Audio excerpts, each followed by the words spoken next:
Welcome, everyone, to the webinar, Recognizing Interrupting Racism in Your Organization, and particularly our role as white allies, change agents, accomplices to do this work.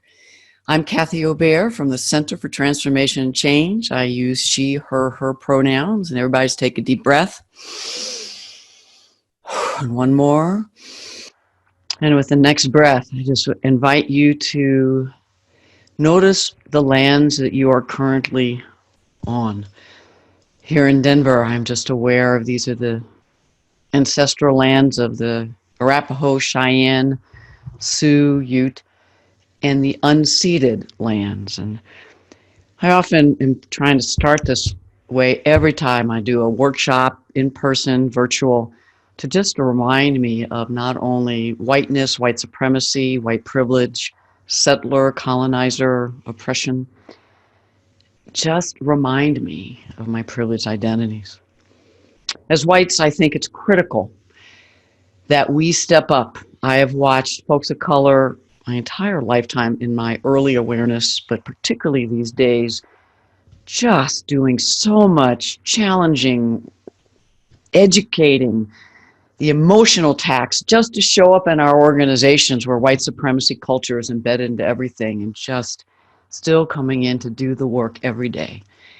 And we need, as whites, to step up, do our work, self as well as organizationally, to learn to partner with people of color, people who are indigenous, multiracial, biracial, so that together, following the leadership of folks of color, we can truly dismantle racism, white supremacy in the organizations, and show up as intentional, effective allies. Now, when white people hear the word effective, sometimes we think, oh, I'm going to reach it. I am still learning and growing, and I don't think it's in our privileged identities where we'll ever be done, but that's part of the dynamic of always continual improvement. So let me tell you a story. 2 weeks ago, I was with my wife at the Apple store doing some buying, and so we walk in, greeted, and they say, if you just wait over here, we'll have someone come on up and help you. And so it's, a minute or so. And then someone walked up to present it as dark-skinned African-American male with braids. And I had an immediate racist thought of less competent, doesn't know, I want somebody else. And while I noticed the racist thoughts and did not act on them verbally, when I was preparing for this webinar, I realized, wow, I wonder what my face looked like. I wonder what my energy was for those seconds before I recognized the racist thought. And I wish I could tell you that was the only racist thought I've had since. But it is very common for me every day when I'm out in the world or watching TV to immediately have these racist, white supremacist thoughts. And so breathe. It is critical as whites and organizations that we're vigilant each and every moment. It's kind of like weeding, to recognize our own racist thoughts, to notice behaviors, policies, practices, what could be embedded in those at the individual, group, and organizational level, interrupt them before they're acted on, and as they're already part of the culture climate, to interrupt them. But I'm way ahead of myself, because generally as whites, if you're like me, and I think most whites I get to work with in consulting, coaching, mentoring, is we're relatively incompetent around issues of race, white supremacy, culture. And so we tend to want to learn more, and that might be why some people want to be in this webinar, to get knowledge.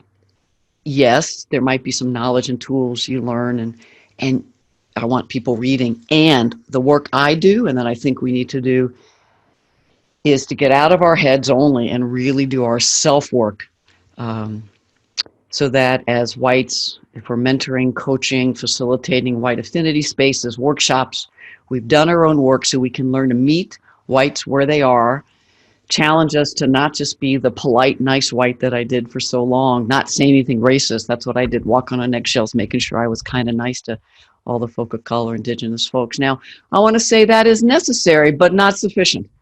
We do need to be paying attention every day to the racist microaggressions around us and that we do, and then scanning the environment with what I call trifocals. Now, this metaphor was helpful to me. There's many people done lots of great writing and research, individual, group, organization. It helps me to remember things if they're in metaphors or acronyms. So that's what I offer. That literally as whites, we have to have trifocals. So whether you are listening as a person of color, indigenous, multiracial, but particularly the whites, for us to be thinking, how do we engage other whites? To be effective white allies, we need to, at the individual level, recognize our own racist attitudes, behaviors, shift those, our socialization, but we have to do more. We have to understand the group dynamics, how people of color, indigenous, multiracial have a very different life experience than whites, and how then all those racist attitudes get embedded, policies, practices, services. Now, I keep repeating myself a few times, but that's what I think the skill is that repetition, repeat, so that you have it in you, so that any moment you can say what I just said, not performing, but realizing that's the skills and capacity that at any moment we have to be able to analyze what's going on here, culture, climate, the organization, policies, practices, services, programs, how we're hiring, how we're onboarding, who gets the stretch assignments. And at the group level, for the same behavior, how are whites seen and how are folks of color seen? And we'll get to that around white privilege and those sorts of things. We have to be intentional and proactive. It's not enough to just at the interpersonal level not do racist things yourself, though unconsciously I do them all the time, and then interrupt them, microaggressions. We have to be working at the systemic level, because as long as policies, practices, programs, and services and the culture climate are full of white supremacy culture and racist dynamics, then the interpersonal is just kind of a drop in the bucket. There's no real meaningful change and progress. And for centuries, one way we have kept whiteness, racism, white supremacy going is saying it's an individual, and if there's those bad whites, and we just have to be the good white. So keep breathing. We have to empower, skill up every single white person in the organization to recognize and interrupt at the organizational level racism embedded into everything we do. And you need the capacity to really analyze at all three levels, individually what's going on, group, organization.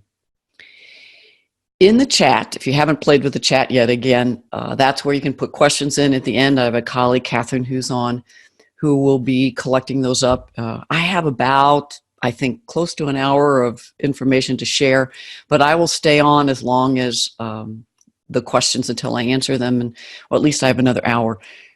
And then if you signed up and registered, which you still can, because you might have been the person that just said, I'm coming, still register if you want, because then you'll get a copy of this recording that you can use. You can use them in workshops, you can share it with colleagues and friends. And then also in the chat, I want to mention I put some links. I not only put a way to get an access to a free copy of my book, but I'm Not Racist, Tools for Well-Meaning Whites. You can just download that as a PDF. I bet there are close to 100,000 folks that have downloaded it free. I will never sell it from my own operation. You can get it on Amazon if you want print copies. But the next link are the companion resources. And so you can go to that at any point. And there is a book club guide. I think there's 14 pages of questions, and many people have held white affinity spaces and use this, a chapter or two at a time. Book club guide is way more than you need. So I just want you to know those resources are there. At the end, I'll talk about a virtual mini course that I'm offering starting October 18, November 8th, where we'll go much more in deep live Friday afternoons. I think it's 12:30 to 2 Mountain, 2:30 to 4 Eastern. So we'll have that material and link in the chat as well if you want a place where you can come together in a learning community to do the work yourself. So as you're working with whites, and again, you might be like, I am the white I'm working with, I think it's important to start with definitions. And I love this one from the Teaching for Diversity Social Justice source book, Adams, Bell, Griffin, the systemic subordination of members of the target racial groups who have relatively low social power, little social power in the U.S. Now, this was written a while ago, and so their language may not be some of the language that's used today. Blacks, Latinos, Latinas, Native American, Asian, I would say Asian American Pacific Islander. I add multiracial, biracial. I also add folks who identify as Middle Eastern, Arab, and or are assumed to be. And that assumed to be is true for all folks of racialized, minoritized status. So you have folks that are minoritized, marginalized by race, by members of the agent group, whites, who have more social power. And that subordination, and this is one of the key parts, is supported by actions of individuals, remember trifocals, cultural norms and values. So there's cultural racism, and then institutional structures, practices in society. And so when I work with whites, I have them sit with this definition and talk about what they notice, what's stood out, where they feel bumped, invite the resistance. I also think it's great if you're having a white affinity group or you're working within a team to have people go out and find other definitions. So they're doing their own research and bring them and then critique them, because a lot of them are still at the individual interpersonal level. I had the opportunity to see this one. This is from the Greater Milwaukee Foundation. Racial equity means equal access and opportunity for all people. And I love this. So all can reach their full potential and are no more likely to encounter barriers or benefits based on race or ethnicity. The trap, as you start doing, having whites particularly, start looking at definitions, is wordsmithing and picking things out. So there's a balance between learning to see what's there, critique what's not there, and using definitions to not then do the self-work. So I want to do some on definitions to get it that it's systemic, centuries, intentional, genocide, slaughter, privileging whites, and still goes on today. The legacy is still all here, and to get lost in a swirl of arguing about words is where I think white culture comes in. So, ineffectively so. Here's what we're doing today.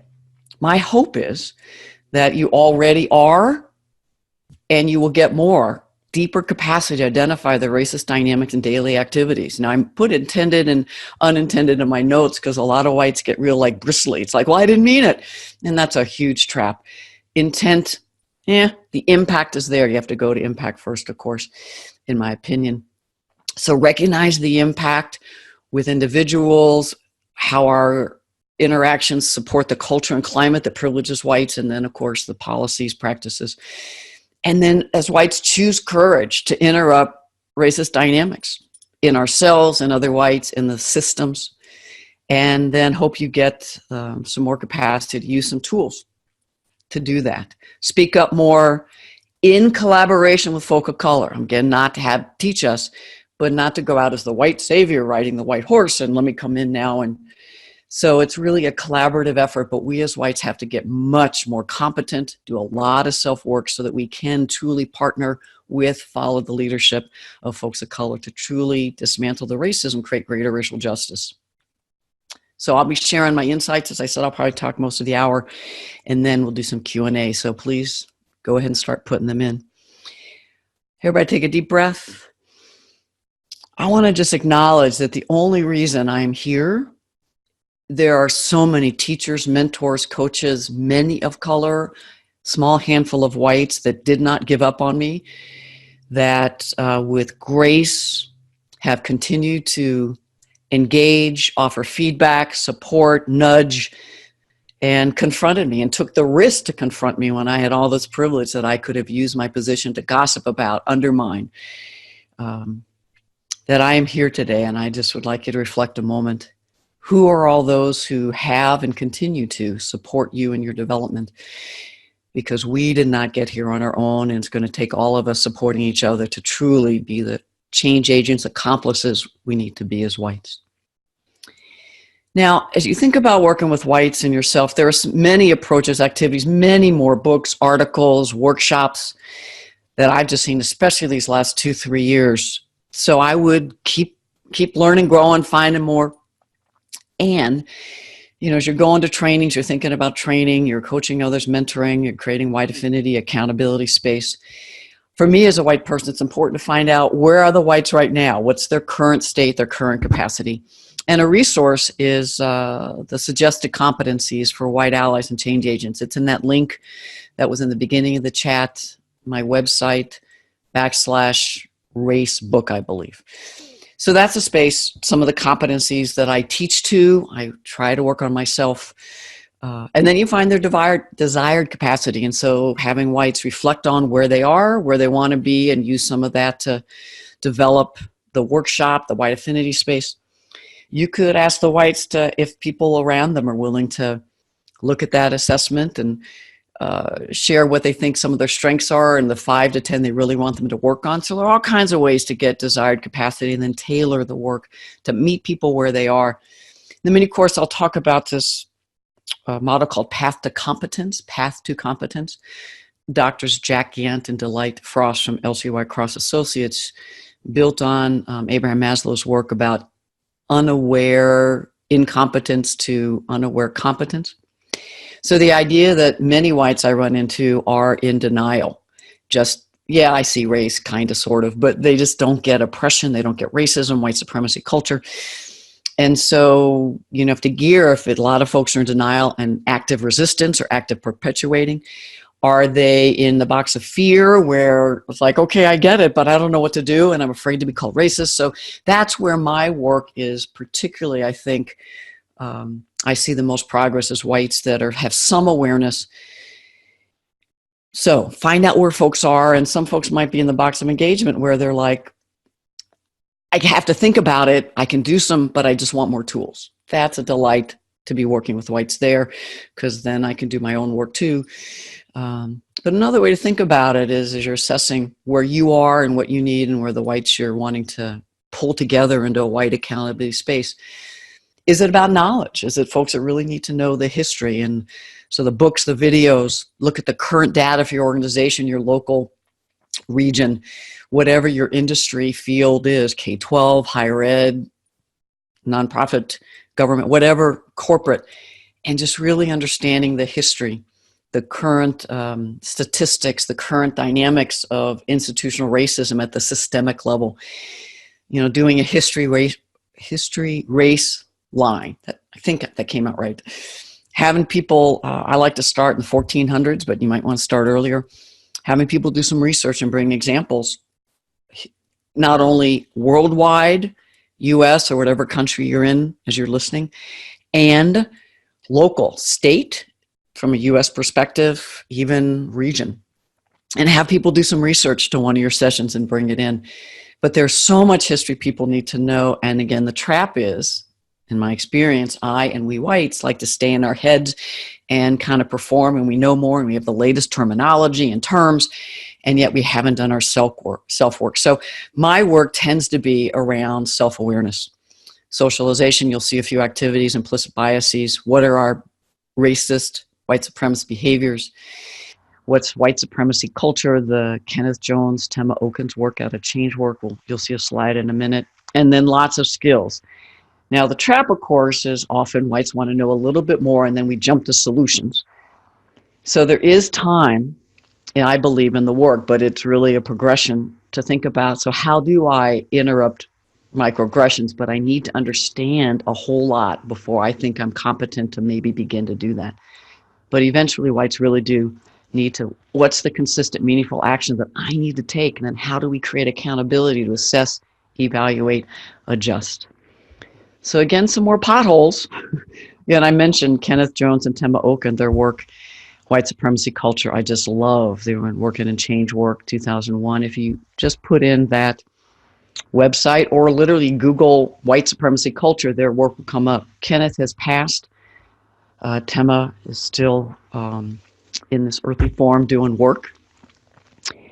But as you're working with whites, and you're just starting out, what I know for me is I had a sense of urgency. It's like I want to know it more because I don't want to be called racist. I don't want to. And this work takes time. We are relatively, if not completely, incompetent. And so it takes significant investment in resources and time. We want to jump to solutions. And time is money. Have to do it quickly. And those are all impediments. Those are white supremacist attitudes, white culture that'll get in our way if we don't realize it took years of being programmed in whiteness, white privilege, white supremacy culture. It's going to take time. Now, it may not take years to get a lot of it gone, but like I told you a story, I could tell you more. It's a daily, moment-to-moment activity. Often we whites get caught in the either or, right, wrong. There's a perfect way to do something. And as I mentioned earlier, there are many ways to work with whites. I'm offering my preferred and experience, and please research a lot of others. There's just many ways. And the other, well, there's many, but another concept of white culture, they talk about white supremacy culture, is we deserve comfort. Whites, so we create systems. We're comfortable, don't make us uncomfortable. We want safe spaces, and all of that's going to get in our way. If you want to create spaces for whites to do this work that's really meaningful and sustainable.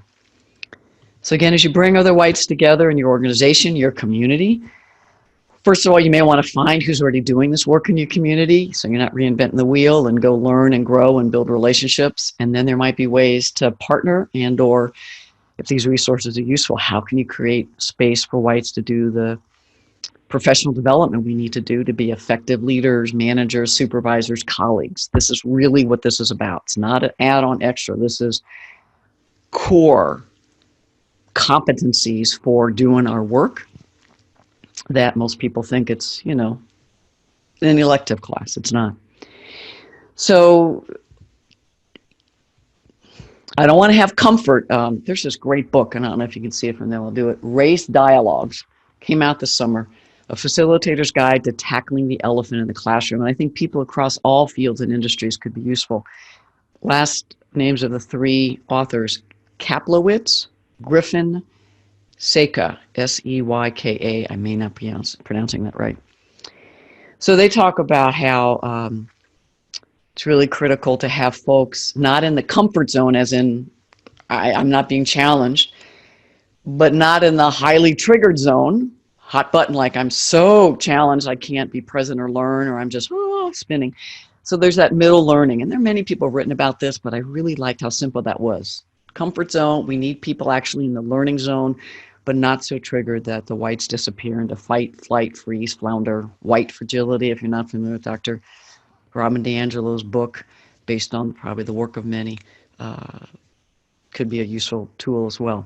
So one way to build community and connection, so that within that we can move to some of the competencies I'm talking about, you can start at the individual level. And one way I do it, you know, besides some meet and greet and what's up and who are you, have people start with passion. What's their passion for creating racially just organization? What's their passion for showing up to doing the white work? And so you phrase it with language and terms that can meet people where they are, but mine is, what's your passion, commitment, partnering across racialized identities and within to recognize, interrupt. And you notice I start using clear language pretty early, I think. Racist dynamics, dismantle institutional racism and policies, practices, programs to truly create racially just environments that accelerate the success of all across all racialized identities, privileged, marginalized.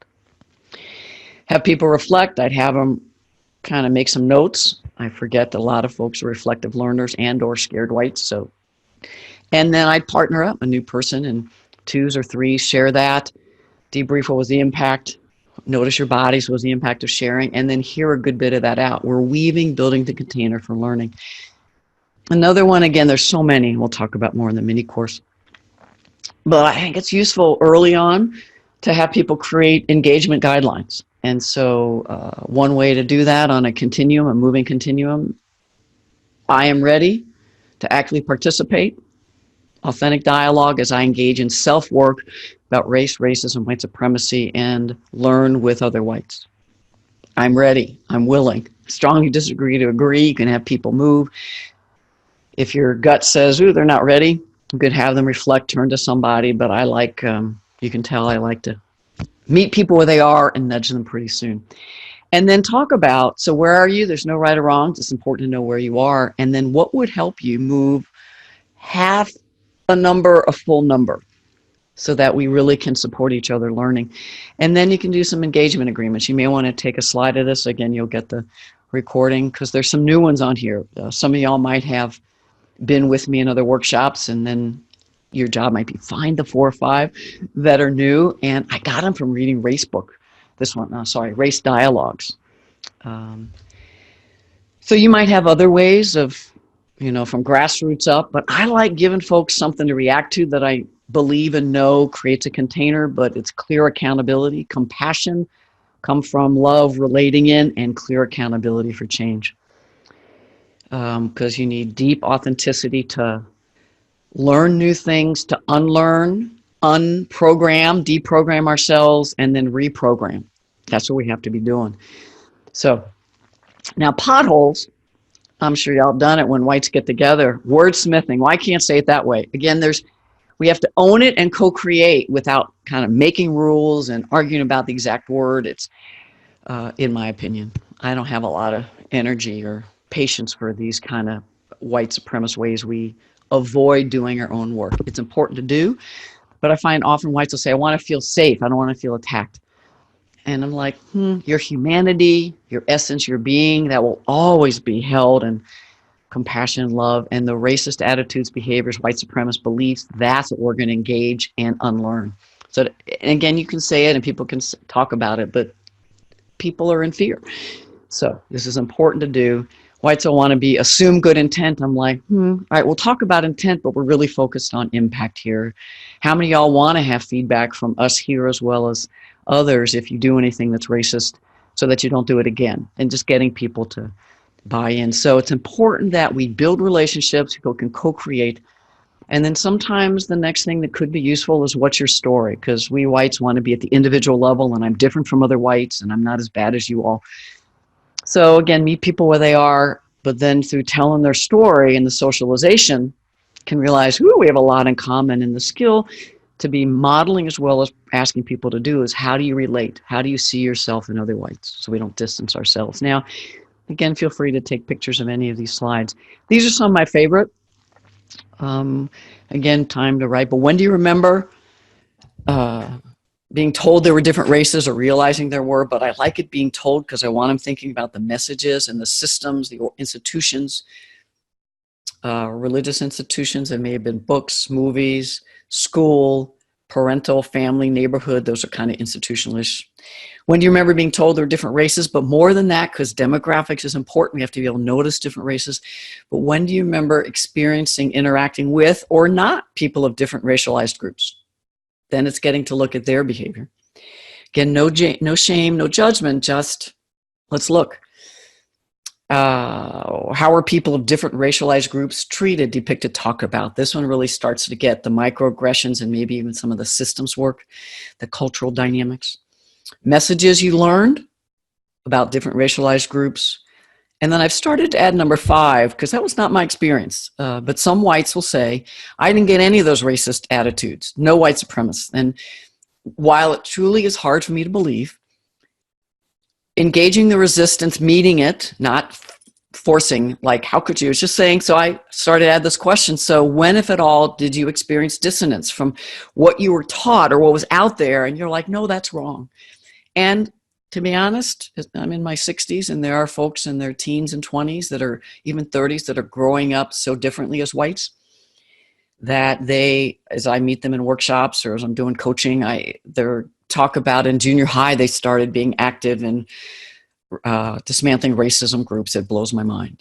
So leave the opportunity, and then always be open, particularly to learn from folks younger than you, because I think they're much more competent as a group. And just look at your adultism and ageism as I'm doing. Now, homework for y'all listening and for the whites you're working with is to reflect on all these, but then go back and talk to people they grew up with. I happen to be going to a wedding, so I'll get to see some of my family of origin. And so I'm going to ask some questions about, what was it like where we grew up? What do you remember? I have 1 or 2 sisters that have far better memory than I do. And then as you own your truth, the truth of how you were socialized, sit in the feelings, not just an intellectual, but own the truth, and then look like, how did I collude? Did I not challenge? And now I'm saying sit with the feelings, not wallow, disappear, wallow in guilt, because that actually is a way we distance from having to do our self-work. So it's really identifying the common racist beliefs, prejudice, behaviors we saw around us that influenced you then possibly. How did you react, act?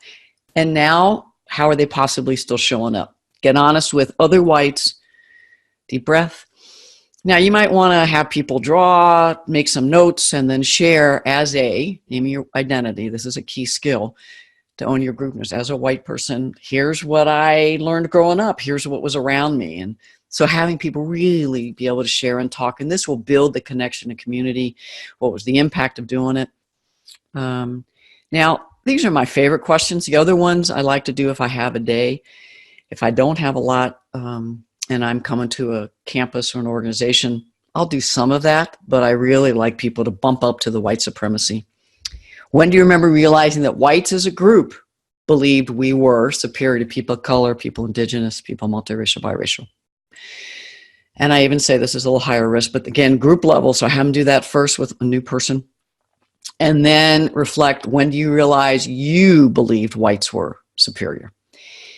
And let them do some reflection and then some sharing. And then what was the impact of this, and hearing some of that out. Of course, as a white person facilitating, sharing a story or two first about each, always one or two levels deeper and more authentic, honest, and brave than you anticipate they'll share. But to be able to look at, it's not just about interrupting what we see other people do. When did we learn these white supremacist attitudes? Another model, Dr. Bobby Hare, you might be familiar. Her work has been out for over 40 years. That same book, Teaching for Diversity and Social Justice, there's 3 editions. I think her work is in all 3, but I could be wrong. Cycle of Socialization could be another way to have whites as maybe homework in between sessions. Read an article maybe, or read about this a bit, and then do some reflecting on each of these boxes. How were you socialized? And then she also has a cycle of liberation that you could print out those handouts or find the chapter for them to read and have them reflect. How have you shifted? All good work. Again, we're at the trifocals, building community at the individual level. So we have more courage, bravery, connecting in, see ourselves and others. Owning group level is the next step. Now, we're getting group level from the first activities, but it is critical that we don't say, oh, I'm different from whites. I grew up believing that white people were the KKK I saw on the TV, the Bull Connors that were just police that were so abusive to the African-American marchers in Birmingham, if I have that right. And I was not that. So I might have known I was white, but I was not white. I didn't own group level. And that means that I own the history, I own the white privilege that from the legacy of centuries and current day. And it takes a while, because I would distance myself from whites in general, but day to day when I was working in higher ed, I'm like, ooh, I didn't do that. I don't say that. You're the racist in the room. I'm not you. I'm the good white. These are very common traps we fall into. And so the key in your different work with whites is to have whites see us, we're a part of a group, and we have white privilege, we benefit from being white, we have white supremacy culture embedded in organizations and institutions, and we benefit every day. If you start there, you'll probably lose most of the whites. They won't come back. And so I am scaffolding, in my experience, what has been needed and useful. And so I think we need to focus on the competency of having whites increase their awareness of racist microaggressions around them, ones they may have done, what fuels it, and then to recognize them, and then skills to interrupt. And so that could be several hours, several sessions, a whole day. Again, it's meeting whites where they are, and it's at the group level. Again, it's not just you're a good person. I don't say things. It's like we have a responsibility to help partner and shift this climate and culture. So you might be familiar with Dr. Daryl Sue's work. That's lots of articles and books. I was not aware of Dr. Chester M. Pierce, who I'm told, and in Wikipedia, African-American man, professor, I believe, at Harvard, if I have that right, 1970, talked about microaggressions. And so it's easy to online and other places to get some research. These are just some definitions from Dr. Daryl Sue. Everyday verbal, nonverbal, slight snubs that truly communicate hostile, derogatory, negative messages as white supremacy, whites are smart, better, people of color, deficit, less than. And it's embedded in the daily. And I really think it's important for whites to see the everyday, because many whites I meet were like, oh, if anyone hung a noose, or if anyone go back to Mexico, if anyone made those horrible, blatant, I'd step up. I don't know if that's true or not. It's important that we really see the everyday ones that folks of color, indigenous, multiracial might think it's no big deal. The people who are white will think it's no big deal. You know, it happens to everybody. You get interrupted, talked over. I mean, everybody gets rolled eyes. No. And first of all, no. it happens much more often to folk of color from whites. And B, is a very different impact. When two whites interrupt each other, it's not useful, usually. When a white person does it to a person of color, cumulative impact. And we're talking there are probably 20, 30, 50 daily microaggressions, if not more, that happen to folk of color, indigenous, multiracial every day. So our job as whites is to recognize that. Now, the skill I learned from Elsie White Cross Associates, Elsie White Cross, African-American woman, has passed, but just so grateful to her for pulling together some other great folk that were some of my mentors, including her. And one of the key skills they talked about tracking.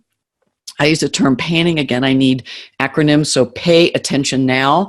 Like a video camera, we whites need to learn the skill to get out of our individual swirling to pan, track, notice, observe group dynamics with a race lens. And so we notice the dynamics, not just demographics, but interactions, dynamics, impact. And so there are resources that, again, in the mini course, but you just Google me online. There's probably ways to get access to a whole bunch of things to teach whites how you can notice and the skills to notice who's interrupted, talked over, ideas plop, whose ideas get followed up on, and give them homework to watch 5 meetings and watch how whites, now, some whites, because of hierarchy, age, have a disability, and there's disability oppression, they might get treated and have microaggressions, but they're not because they're white. So watch that.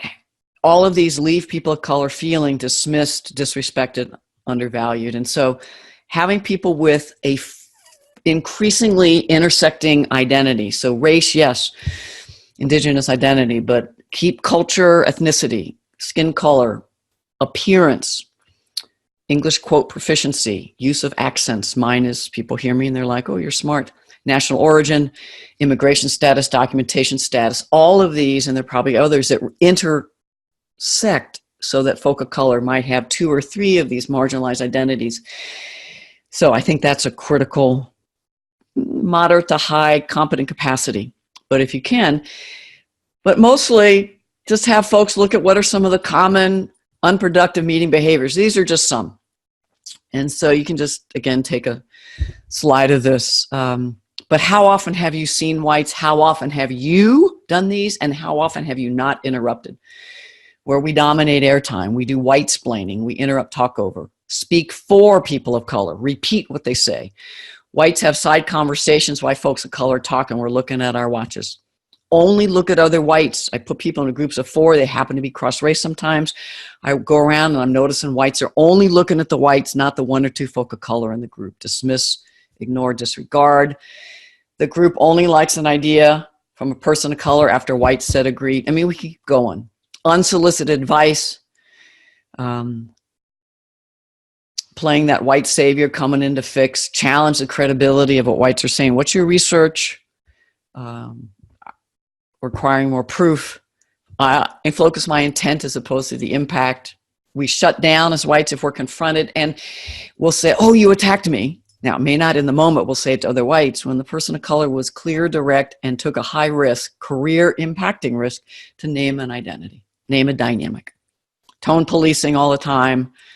They were angry as opposed to, whites actually have raised their voice. I've seen white, particularly male, but pound their fist on a table and not be challenged and called out for that. And yet folk of color for behaviors. So all the ways that whites do microaggressions to folk of color, send the whites out to collect more, observe, come back. Now, as you talk about this, you're going to get whites that'll show up in white fragility and resistance. It's going to sound like, yeah, but that happens to me too, but not because you're white. It happens to everybody equally. I'm a non-discriminator. I treat everybody that way. People of color do it too. So be ready to hear the traps, the white fragility, the white resistance, and be ready to relate in, own that you've done it too, and nudge and push. And then what's the impact? When they happen in general to anybody, quote, but what's the double, triple impact when it's from whites to folks of color and they're literally are 20, 30, 50 throughout their day? The impact of frustration, tension impacts creativity, build relationships.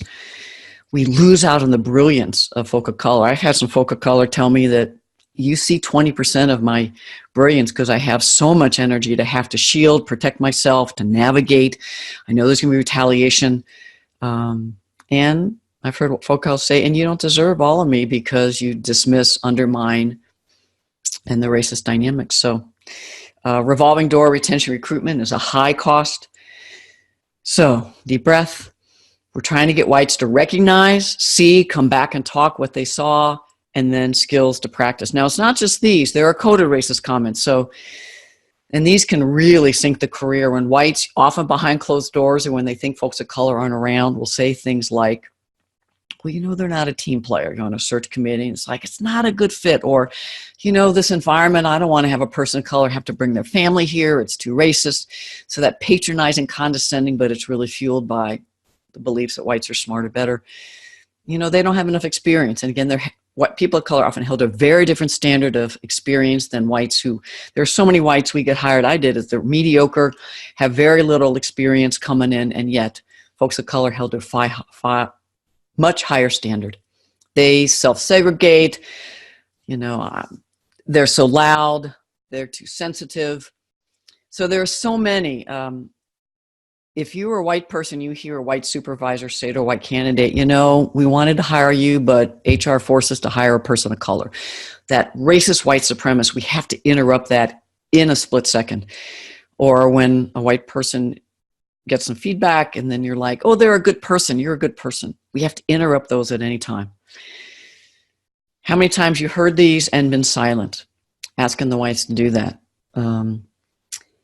We also have to realize that because of microaggressions in white culture, that we force people of color to demand them to jump through a lot of hoops, put themselves through a pretzel in order for us to even maybe treat them with humanity, much less listen. So you have to smile, enthusiastically support our ideas, acquiesce to our demands without any pushback, show no emotion unless you're supporting us. Don't hang out with more than one, and maybe even just one person of color is too many.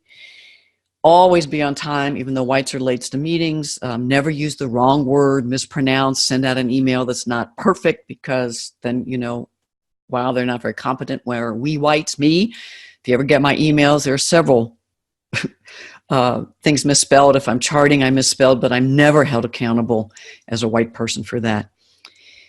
So looking at the coded racist messages and talking honestly about what happens in hiring, what happens in onboarding, if we're selecting people for motion.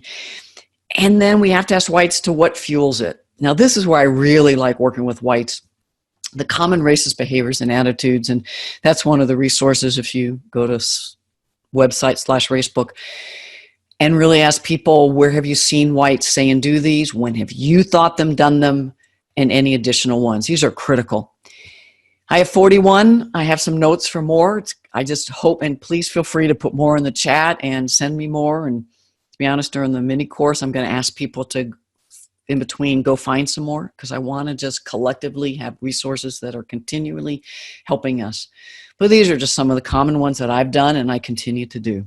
We have to get whites honest to look at what are the racist behaviors and attitudes that fuel white supremacy culture. So I earned what I had. I pulled myself my bootstraps. We'll talk about professional in a bit. People of color need to assimilate. They just have to work harder. Believing that people of color are hired because of a quota or we have to hire them. Resent taking direction from person of color. Feedback. I've exaggerated the level of intimacy with people of color to look like the good one. I've just been scared to be called racist, so I haven't engaged. I haven't spoken up.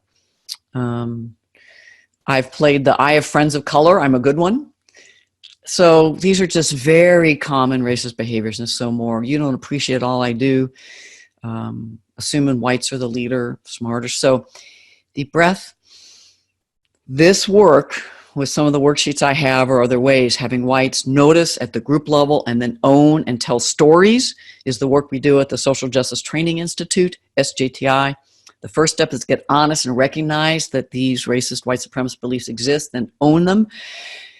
Whites are going to want to, what do you do? But first you have to have a lot of owning and claiming and just getting honest. This is what's true for me historically and today. Always relating in. Now, I do think it's important to give whites some tools. So the tool of "Is it true, really true?" from Byron Katie's work, The Work, can be helpful. And these are what I do. It's like, is it really true? No. And then what evidence do I have it's more true for people of color than whites? That's switched there, but if whites exhibit the same behavior, how do I make meaning? Usually I don't hold them the same standards I do people of color. What are the racist beliefs fueling? And what do I get out of holding on to this belief that whites are better or smarter? We have to deprogram and reprogram our thoughts, our feelings, our bodies. This can help, but it has to be in community with other whites, of increasing honesty, to be brave, start a conversation, Dr. Margaret Wheatley, and to truly, Dr. Maya Angelou, do the best you can till you know better. But as we're working with whites, challenge them to come back. What did you do differently this week? How are you supporting each other whites? Where did you not? Or just still step in it? And then use those for real case studies. What could you do differently? Because when we know better, we can do better. There are some tools. Bring people together to practice the tools, to share, but not just conceptual, but to really get case studies, situations, anticipated, old ones, real ones that you just misstepped. How would you intervene and talk about that? So deep breath, it's critical. We have the group level, recognizing, interrupting microaggressions, white supremacist attitudes, behaviors in ourselves and others, but not sufficient. We have to move people to the organizational level. Now, a way to move in could be looking at white privilege. Dr. Peggy McIntosh, I don't know, 3 decades ago, wrote The Invisible Backpack. Probably there's people before that that have been writing about it. I like to make sure, so I haven't, but part of what I want to do is find out, because usually folks of color have been talking, speaking, but don't get published. So I want to see, are there other folk of color earlier than Peggy, and honor her work as well. So, what you can do, by group level, what behaviors are seen as competent, considered professional? I've had groups chart those. And so by group membership, who gets rewarded? By group membership, who gets ignored, overlooked, or even criticized? And so a place to start is, what does leadership mean? I'll put this up because I may not talk about this, but let me talk about leadership. In many organizations I get asked to work with: assertive, confident, you speak up, passionate, direct communication. And then I ask, well, when whites do this, we're usually seen, rewarded. But when people of color direct, speak up, ask questions, wonder, assertive, often get critiqued, criticized, and undermined. And so how do you know you have labeled, and people of color in general get labeled as aggressive, controlling? Bullying is a real weapon we whites are using these days. Not a team player. They can't work with others. They're angry all the time, playing the race card.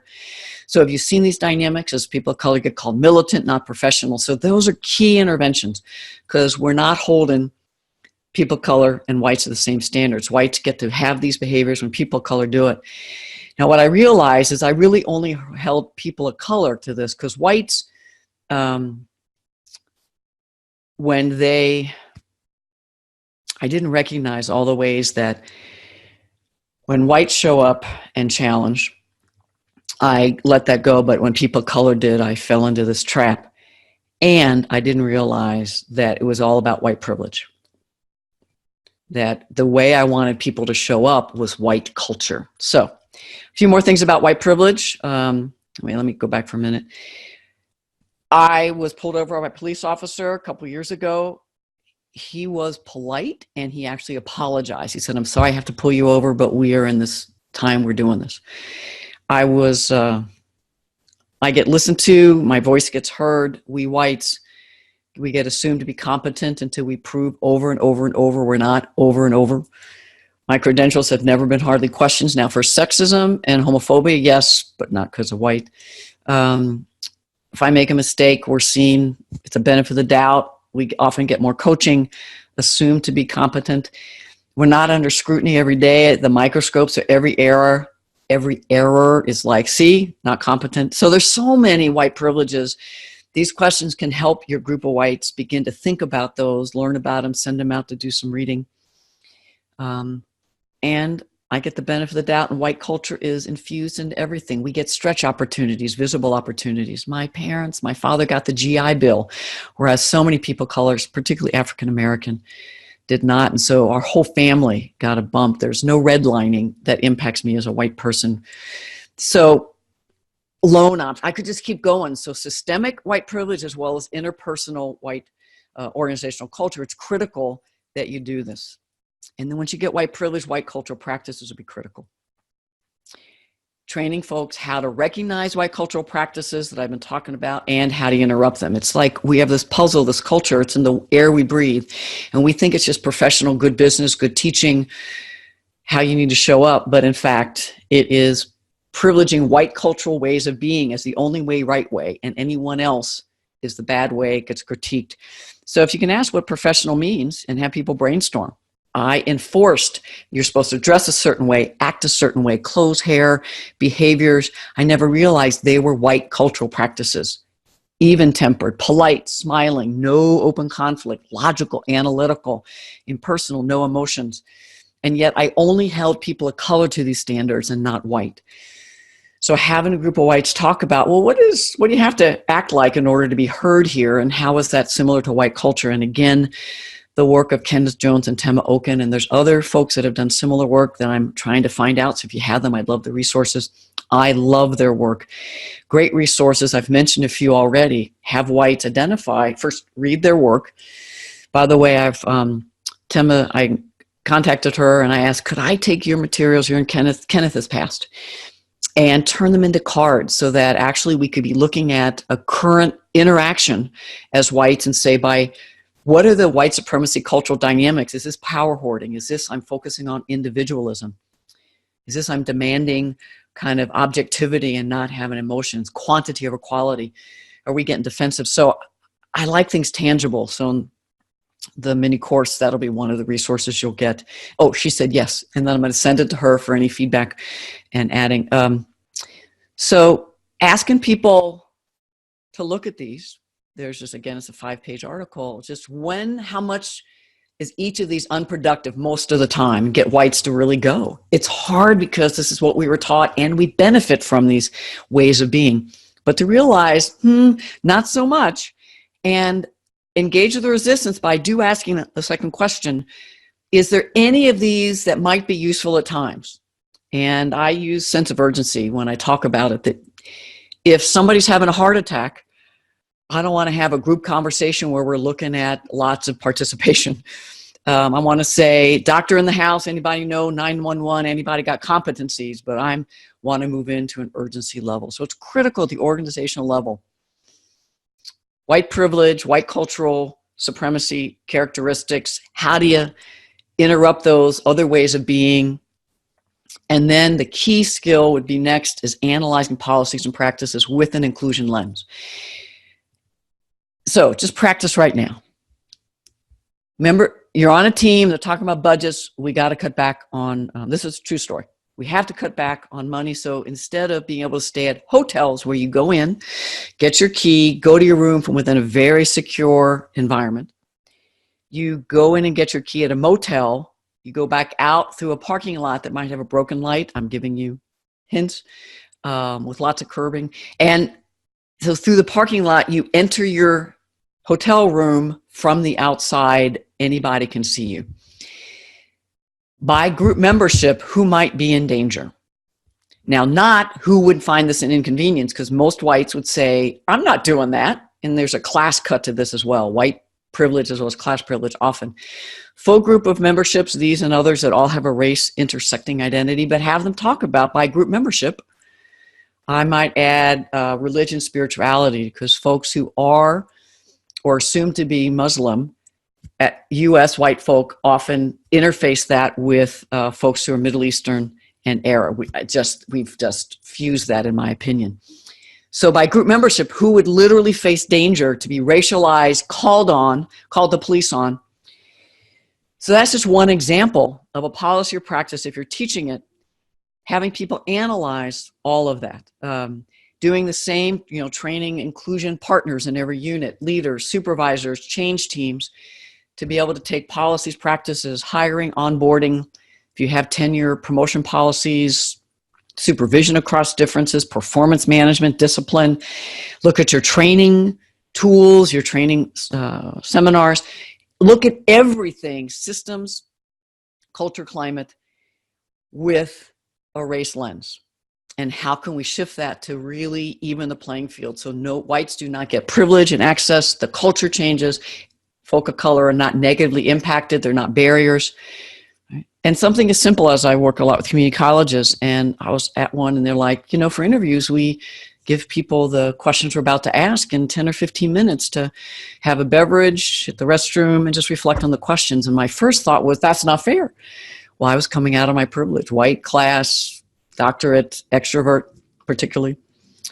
And I realized that by group membership, I and most whites move into a room where there are whites interviewing.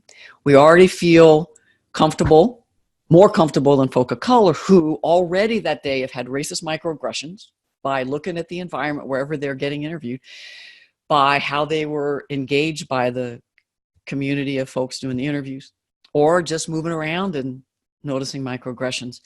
Having to really think about, how do I show up? What can I say? What can I say? Stereotype, threat, self-fulfilling prophecy. What racism am I going to experience here? So there's just so much more folk of color have to deal with in an interview. I just got to walk in and show up. And so having the questions, 10 minutes, some quiet time reflecting, could even the playing field a bit. Not saying it's going to be even, but even the playing field a bit. And that one practice could be great for your whites to say, who else might it level the playing field with? Folks, English is a second language, folks with some types of disabilities, folks who are newer to the field and may not have had experience as much interviewing on this, know all the jargon, but incredibly competent, but that's a way we perpetuate ageism. So deep breath. We have to have trifocals all the time. Recognize our own individual lack of competence, build our skills, do our self-work around our own internalized racism, group policies, practices at the organizational level, the group, the microaggressions. We have to do it all. Breathe. Now, there's some common pitfalls that we'll talk much more about in the course. But just reflect, if you're a white person, how many of y'all have tried to be the best white? Have you played the find the racists in the room so you don't have to look at your behavior? Piling on, if one white says something, just kind of keep going at them instead of saying, here's how I relate. A month ago, I did the same thing. Hanging out only with people of color, not committing to working with other whites, that is our work. Critiquing other folks who are doing this work, the woke Olympics, the social justice warrior, all talk, no collective action. Take a breath. I love this Dolores Huerta. Every moment's an organizing opportunity. Every person a potential activist. Every minute a chance to change the world. That's the call to whites to action. Every moment, every day. What are we doing to dismantle racism, interrupting perpetuation in ourselves and others? Now, a question I want you to be asking yourself, and as you're scaffolding whites, and it could be early, but why do you want to work for racial justice? It's a little different than passion. It might be similar, but I want to do it not only because I want to be a part of changing the world. I want to dismantle racism. That's true, but I also am making amends. I have overburdened people of color to do this work for decades. And more than that, I have done and said racist things fueled by white supremacy culture that I do not ever want to do again, and I do not ever want to contribute to racism and white supremacy. Now, I know I do, but I am fueled by being a part of communities, organizations where we disrupt racism every day. And I commit to working in accountability with other whites to get feedback so I continue to do my work and do better and keep learning and growing. We are always under construction as whites. We will never get there. There's always deprogramming, reprogramming, and just getting comfortable with, what do I do well?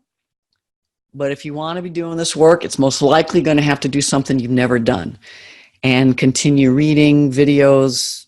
I've put myself in 2 different situations with whites where I had been the facilitator, and I've created white accountability spaces where we can't overlook that I have a lot of privileged identities and leadership responsibilities, but I am showing up doing my own work in 2 different white accountability spaces. About a month ago, I needed this, and across Pinterest came Celestine's. It is easy to feel helpless, like you can't fight the tide, but remember, small actions can have a huge impact, and one person like you can inspire others to actions. As whites, Not sitting back, being a bystander. What can we do in collaboration, shared leadership, following the leadership of? And with whites, we can be the one to take the hits, because it's just so high risk for folks of color to be speaking up, speaking out, and they've been doing it for decades. So we need to be the ones using our privilege and access to do it. There are a lot of next steps. We've talked a bit about them, but it's really self-work, understanding white supremacy, holding space for white accountability, really bringing whites together, engage, own your part, model, speak up when you see, and really revise. And when you notice white fragility in yourself and others, engage from compassion, understanding, and accountability. If you lead with one thing as a white person, find other whites that are wanting to do this work. There are all kinds of organizations online in your community. You can also create, but we have to do our own work and deepen our capacity. Now, live in your strength. If you've fallen overwhelmed, breathe. Do what you do well already, as I've challenged you to with trifocals. What else could you be doing and sharing? Find other people that you can learn with.